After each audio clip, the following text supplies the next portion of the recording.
Professor Marcos, o que o professor achou da nossa excelentíssima, magnânima CESP-UNB na prova da AGU?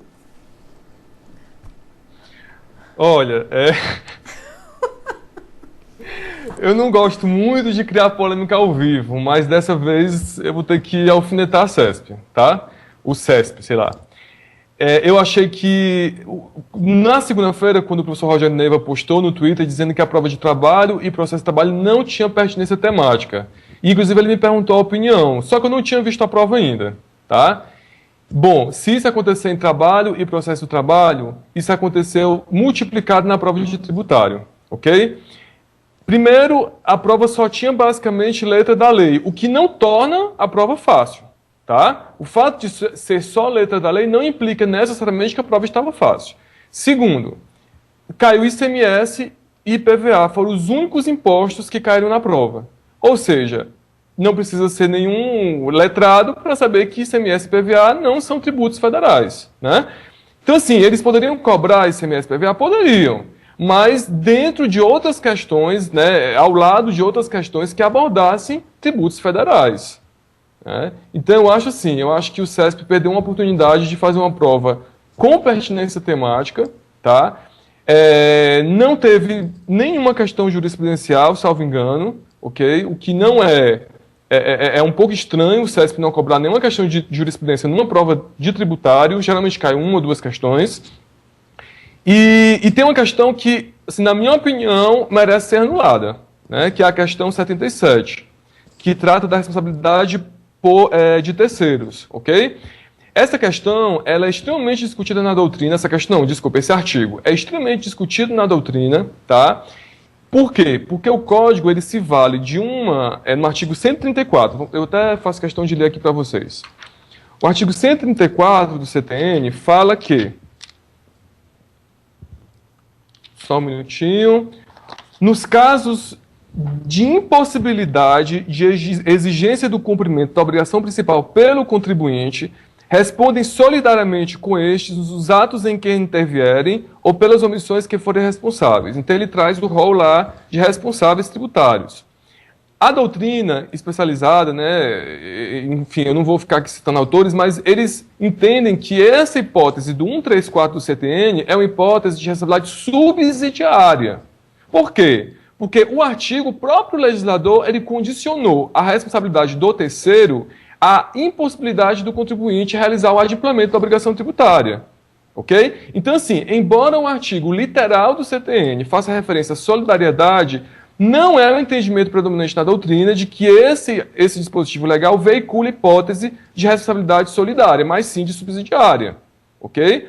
Isso, Maria Rita Ferragutti, professor José de Soares Melo, o próprio Ricardo Alexandre, no livro dele de tributário, ele diz que, na verdade, essa é a hipótese de responsabilidade subsidiária, ok?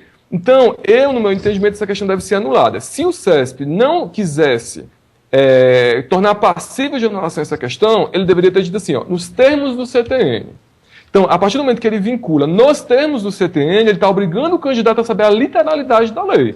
Né? Como ele não vinculou, nem no enunciado da questão, nem no próprio item, eu entendo que essa questão é passível de anulação. Tá? As outras questões foram questões da literalidade da lei. Ok? Não teve nenhuma dificuldade, mas ICMS e IPVA foi o que predominou na prova. Então, eu acho que o CESP não andou bem. Ok? Nessa prova. Eu espero que a ESAF não faça o mesmo, né? Porque realmente, para mim, foi um pouco decepcionante. A prova de administrativo, que eu também cheguei a dar uma olhada, eu recebi a prova hoje no começo da noite, então eu não tive a oportunidade de ver todas as disciplinas. Eu ouvi falar que internacional foi muito difícil, né? Inclusive o grupo 2 seria o grupo da morte, no caso da prova da AGU, mas eu confesso que eu não olhei. Eu não olhei a prova de processo civil, não olhei a prova de internacional, não olhei as outras provas. A prova de administrativo eu achei bem tranquila, ok? Mas também, eu vou falar rapidamente, tem no mínimo uma questão que merece anulação, que é a questão 23, tá? Que fala que a contratação de PPP seria por convite, não é por concorrência, ok? Então, inclusive é o artigo 1º, caput, inciso 1 da Lei 11.079, é expresso, ok? Então, Administrativo foi uma prova mais ou menos tranquila, tá? Caiu doutrina, caiu legislação, caiu bastante doutrina, eu diria, né? Caiu legislação também e caiu acho que um item ou dois de jurisprudência, ok? Mas assim, eu acho que o resumo que eu faria de administrativo e tributário seria, aliás, o resumo que eu faria de tributário seria uma prova sem pertinência temática.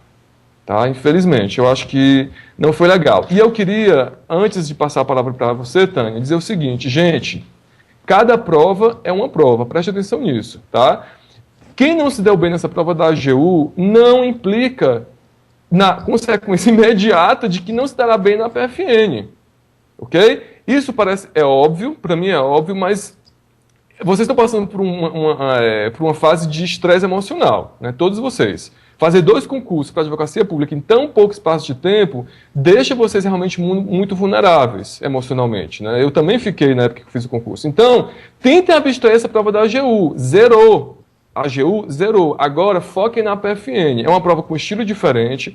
Nós vamos fazer no Twitter revisões específicas para a PFN, né? Porque até agora as revisões foram feitas meio que dividindo os focos, né? Embora o professor Birajara ficasse mais com a AGU e eu ficasse mais com a PFN, eu não tive a oportunidade de realmente trazer questões específicas de tributário. Mas a partir de amanhã, nós já vamos começar nossas revisões específicas para a PFN. Então, esqueçam a prova da AGU se vocês não se deram bem, tá certo? Quem conseguiu, parabéns, foi uma prova complicada, né?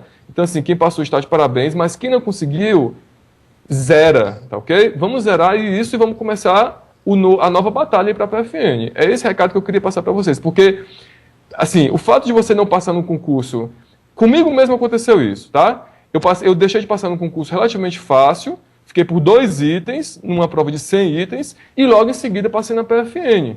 Então não tem nada a ver, tá? Tira essa fantasia de que agora vocês vão reprovar nos próximos concursos. Não existe, ok?